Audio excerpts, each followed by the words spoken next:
अस्सलाम वालेकुम and welcome to the stumps mic by Usman. New Zealand cricket team Afghanistan के खिलाफ सिर्फ एक टेस्ट मैच खेलने इंडिया पहुंच गई थी और अफगानिस्तान के प्लेयर्स भी जो है वो मैच से पहले बहुत बड़ी बड़ी बातें कर रहे थे कि India is our second home, India हमारा दूसरा घर है, हम इंडिया में आते हैं हमें लगता है हम अपने घर के अंदर हैं। लेकिन जब मैच शुरू होना था तो उस टाइम बारिश हो गई। अब बारिश के बाद 2 दिन सिर्फ मैच इस वजह से नहीं हो सका कि आउटफील्ड जो है वो वेट है। अब फैसिलिटीज नहीं थी इंडियन क्रिकेट बोर्ड के पास, उस ग्राउंड स्टाफ के पास, कि ग्राउंड की आउटफील्ड को जो है वो सुखा लेते।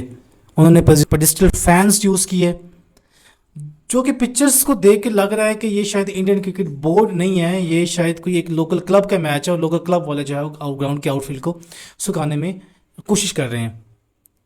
सवाल ये पैदा होता है कि क्या सिर्फ नोएडा क्रिकेट स्टेडियम ही रह गया था अफगानिस्तान के लिए।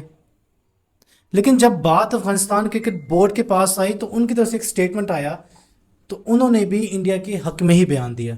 उन्होंने इंडिया से अपनी दोस्ती, अपना भाईचारा ख़त्म करने की कोशिश नहीं की, लेकिन उन्होंने सिर्फ ये कहा कि हमने खुद नोएडा चूज़ किया था क्योंकि काबुल से डायरेक्ट जो है वो लॉजिस्टिक्स के लिए आसानी हो सकती है।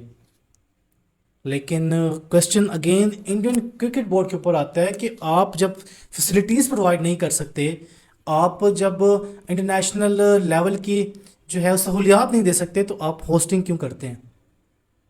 आप तब भी होस्टिंग की तरफ जाएं कि जब आपके पास फैसिलिटीज़ प्रॉपर हों उन स्टेडियम्स के लिए।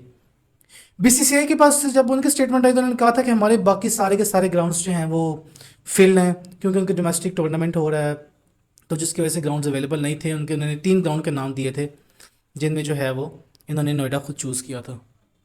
अब आज लास्ट डे है, डे 5। तो मेरा ख्याल है कि अगर अफगानिस्तान की टीम में कोई थोड़ी सी भी कह लें कि सेल्फ रिस्पेक्ट है तो उन्हें आज का मैच खेलना ही नहीं चाहिए। उन्हें इस बात से सबक सीखना चाहिए कि कौन उनके दोस्त हैं और कौन जो है वो सिर्फ ज़ाहिरी दोस्त हैं। अफ़गानिस्तान होप्स हो कि आगे आने वाले दिनों में कुछ इस तरह का शेड्यूल अपनाएगी कि वो किसी का भी एहसान ना ले और अपने होम ग्राउंड में जो है वो मैचेस करवाएं।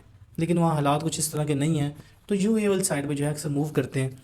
लेकिन गर्मी की वजह से उन्होंने कहा था कि हमने इंडिया चूज़ किया। लेकिन इंडियन क्रिकेट बोर्ड पर एक क्वेश्चन रेज होता है, लेकिन अफगानिस्तान छोटी टीम है तो ऐसा सच मेरा नहीं ख्याल कि कोई एहतजाज वगैरह होगा, क्योंकि जो स्टेटमेंट आई है उससे साफ जाहिर हो रहा है कि ये खुद हमायती बने हुए हैं इंडिया के। सो कुछ इसका रिजल्ट नहीं आने वाला, लेकिन रिजल्ट सिर्फ यह है कि इंडिया का पूरा एक कट्टा चट्ठा खोल के रख दिया इस एक मैच ने। Thank you.